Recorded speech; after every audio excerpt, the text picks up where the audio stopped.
We have a Fox News alert for you at this hour. We are less than a week away from the 60-day mark of Operation Epic Fury. Now, that milestone could, and I emphasize could, force Congress to intervene and formally authorize the president's military actions under the War Powers Resolution. Senate Republicans, you probably heard, just blocked a fifth attempt by Democrats to end the war, but House Dems already gearing up for a vote of their own.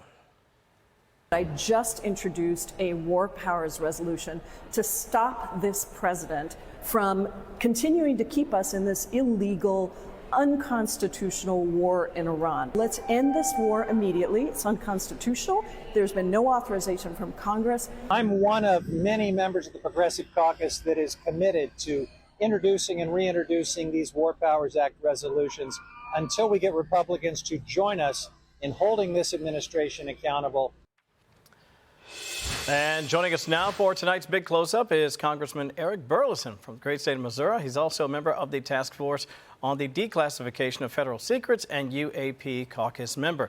Great to have you with us, Congressman. As always, we appreciate your time. I'm always bemused when I see congressional lawmakers claiming that war powers have to be enacted right away when I can point to a litany of similar actions that have happened under previous presidents. Do I have it right here, or do you think there's going to be congressional action here and soon? This has been a debate that's gone on since the beginning of our country. So when our founding fathers wrote the Constitution and they were trying to decide who to give that authority to, they said originally they had language written that said Congress shall have the authority to make war. And in that debate, they decided that they wanted to give the president some ability to intercede or interdict any kind of conflict. And so they specifically changed the language to allow the president to have that kind of flexibility. So, and ever since then, we've had this ongoing kind of check and balances. And I think that that's the way that it probably should work. Congressman Tom Shalhoub, could Congress, short of getting all together and trying to pass a sweeping resolution or a declaration of war, could they just make a lesser declaration, essentially saying that the president, we are authorizing that the president is able to take military action to keep the Strait of Hormuz open, something like that? I'm just kind of making something smaller, essentially, to vote on the powers that the president and the U.S. military is able to take. Yeah, I think that would be possible to have like a narrow resolution, but I think that we would have to take into consideration that anything that we might do may be handcuffing this president. And I'm trusting his instincts. He's a president doesn't want to have any long, prolonged war. I think that he's leaning into what the United States is good at, which is air superiority, naval superiority, the ability to use sanctions. All of that has given the United States a tremendous amount of leverage on Iran. And I don't know that we have to send boots on the ground in order to end this conflict. Congressman, I want to get your take on another real hot story right now. The number of missing or dead scientists with ties to nuclear and space research continues to climb, now hitting 13. We're also learning that the 2024 death of former Air Force intelligence officer and would-be UFO whistleblower Matthew Sullivan could be tied to this growing mystery. Congressman, what can you tell us about Matthew Sullivan? Yeah, I first learned of Matthew Sullivan from David Grush. Whenever he began working with our committee, he had asked me to reach out or to write a letter to the FBI and requesting an investigation into his suspicious death. And so we've been working on that. Whenever I spoke with the FBI in the last few months, I asked them directly, is there any investigation that you've begun in that? They seemed to indicate that they would not tell me at this time. And so, but they would not confirm nor deny that there was an ongoing investigation. But since then, you've had the missing General William Neal McCaslin, who went missing, and all of these other scientists that have been somewhat associated, and that's caused a lot of attention to this topic. And now I'm thankful that now we are having that discussion about Matthew Sullivan, because it's something that my office was trying to get some answers from the FBI over almost a year ago. Wow. Congressman, it's Alicia Acuna here. Just picking up on what you just said there, then that's incredible that your office couldn't even get an answer on whether or not there was an investigation. And then you have so many people on this list. We put their faces up there and people have all these questions. So I guess my question is, how's Congress able to work with multiple law enforcement agencies when you can't even get an answer out of the federal government? You know, what I've learned is that is to try to work directly with the FBI, not go through the staff of Congress. Oftentimes the committee staff or other staff in leadership might change the language of your letters or hold on letters. I've learned that you just have to go directly to the source, and so that's what we're doing now. We are sending letters directly to the FBI.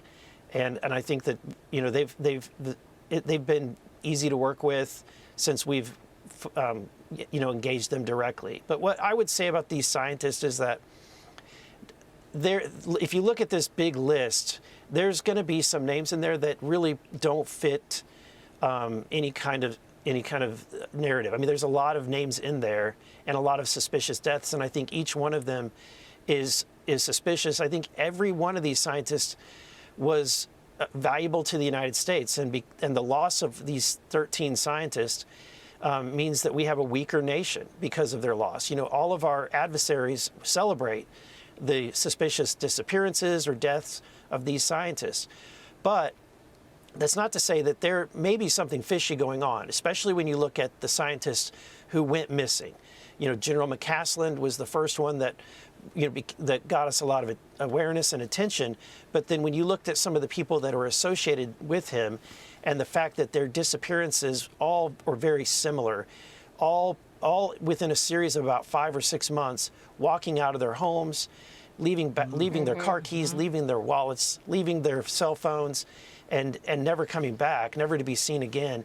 That's not something that happens every day, and it needs to be looked into. Congressman Eric Burlison from the great state of Missouri, thank you for your time. Best to you and Angie and all the family. Have a great weekend. Thank you, you too. Thank you. I gotta say, Alicia, I don't like this. This sounds beyond suspicious to me that this is happening. It continues to happen.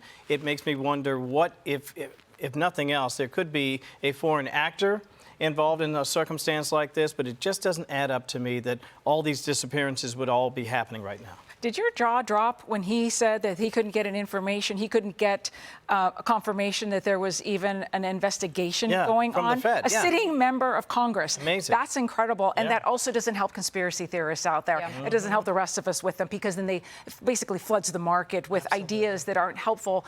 These are very important people to our country. They're very important people to their families as well. Yep. And the mystery surrounding this and the details that are consistent in some of the cases makes it really hard to not think that something is going on. What? I don't know. Yeah, leaving your house with a weapon and without your phone and then just mysteriously disappearing. Tell me, it doesn't add up to me. There must be something at work here.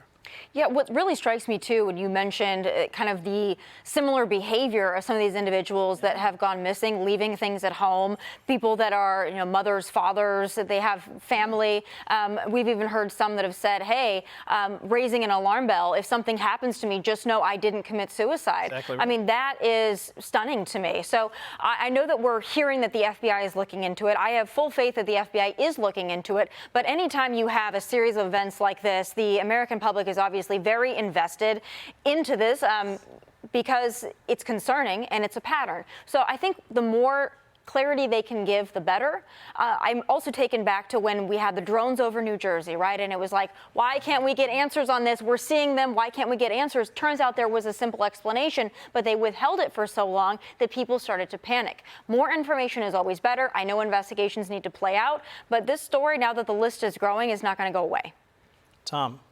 Yeah, I would say, like Alicia, the idea that why couldn't you get an answer as to, has there been an investigation?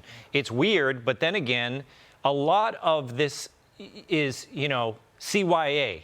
these officials don't want to be the ones to say, like, oh, yeah, I'm on it. Because if they say I'm on it, then they have to be the one that answers the questions, and they don't know the answers to it. Yeah. I've been looking at the CVs on some of these scientists. They're all interesting people. And the thing about it is, the thing that kind of complicates it a little bit is they don't lead dangerous lives. Most of these people aren't out like doing drugs and things like that, but they do things like they hike, they go on long hikes, they're always kayaking. I mean, these scientists, because they're interesting people, sometimes they do things that lead to danger or, you know, a place where they could go missing. But even if half of them is just innocent explanation, what about the other half? Yeah. Even if there's only 4 or 5 of them, you know what I'm saying? Right. No, the number, it's too hard to ignore when you talk about the number here. And when getting back to, you know, where he said that you won't confirm or deny an investigation, that's something you say to a reporter.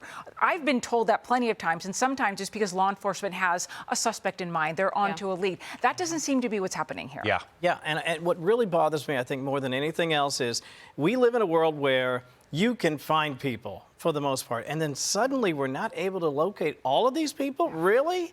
We haven't collected, you know, bodies and physical evidence? It doesn't add up. There must be a massive investigation. We just haven't been told all about it.